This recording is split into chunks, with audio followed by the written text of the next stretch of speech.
one of Australian rugby's most controversial departures, is about to become one of its most shocking comebacks? What if the very player many thought had closed the door forever is suddenly walking back through it? Strap yourselves in, because Folau Fainga'a's return to Australian rugby isn't just a headline. It's a storyline packed with twists, betrayals, and a promise to change the Wallabies' future forever. This isn't just a comeback. It's redemption, with fireworks. And before we dive into the drama, make sure you hit that subscribe button and join us here at Aussie NRL Updates, where we break down the biggest shocks, the boldest moves, and the stories the rugby world can't stop talking about.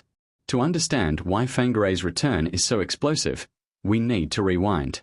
When he left Australian rugby, it wasn't just another player heading overseas for a paycheck. It was a statement. Fainga'a had cemented himself as one of the most promising hookers in Super Rugby.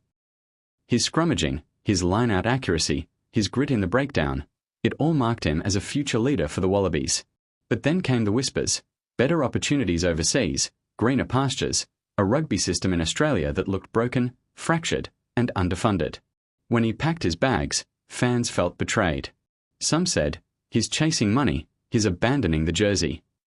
Others said, can you blame him? The system is collapsing. The truth? Fainga'a walked away because Australian rugby didn't just need players, it needed a rebuild. And he wasn't willing to sink with a sinking ship. Or so it seemed. For years, his name became a faint echo.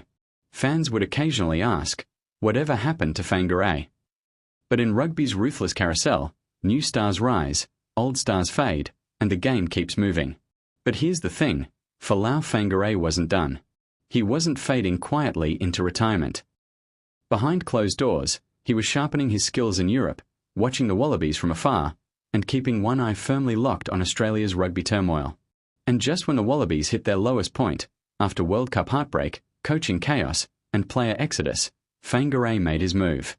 He wasn't just returning. He was coming back to take back what was his.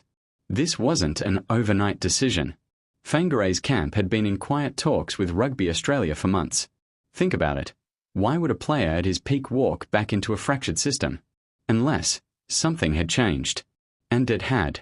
Rugby Australia, bruised and embarrassed by failure, was desperate to lure back world-class players.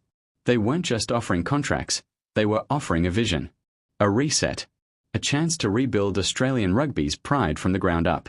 For Fainga'a, it was the perfect storm. He could be more than a player, he could be the face of a revival. But here's the cliffhanger. What Rugby Australia promised him behind the scenes may shock you. We'll get to that soon. When the news first leaked that Fainga'a was in talks to return, the rugby world split in two. On one side, excitement. Finally, some experience back in the Wallabies' front row. This is exactly what we need. On the other, anger. Why should he be welcomed back after walking away? Why should loyalty mean nothing in rugby anymore? And that's the heart of the drama. Fainga'a's return isn't just about skill, it's about reputation. Can fans forgive? Can teammates trust? And can a man who once walked away now lead? Here's the burning question. Why now? Why is Folau Fainga'a making his return in 2025? Insiders point to three key reasons. The Wallabies' desperate need for leadership. Australia's pack has been inconsistent, crumbling against international giants.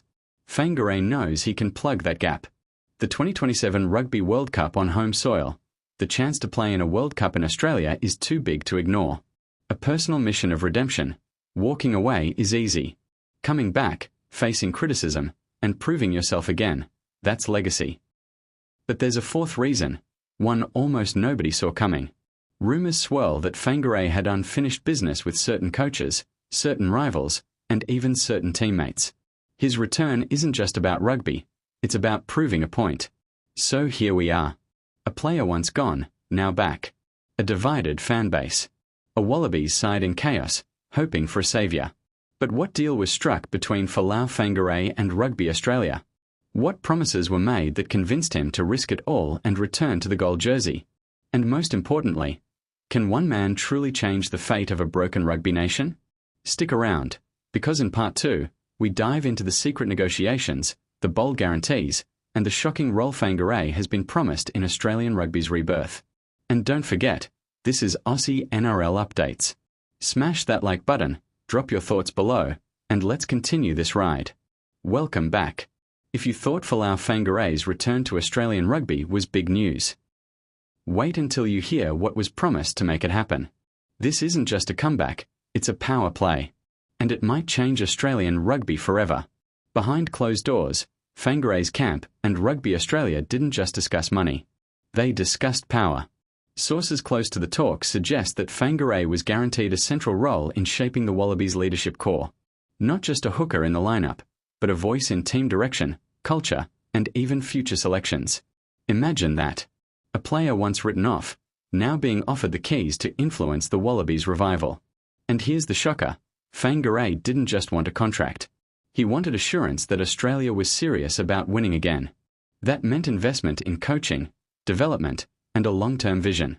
And Rugby Australia agreed. But rugby is never just politics.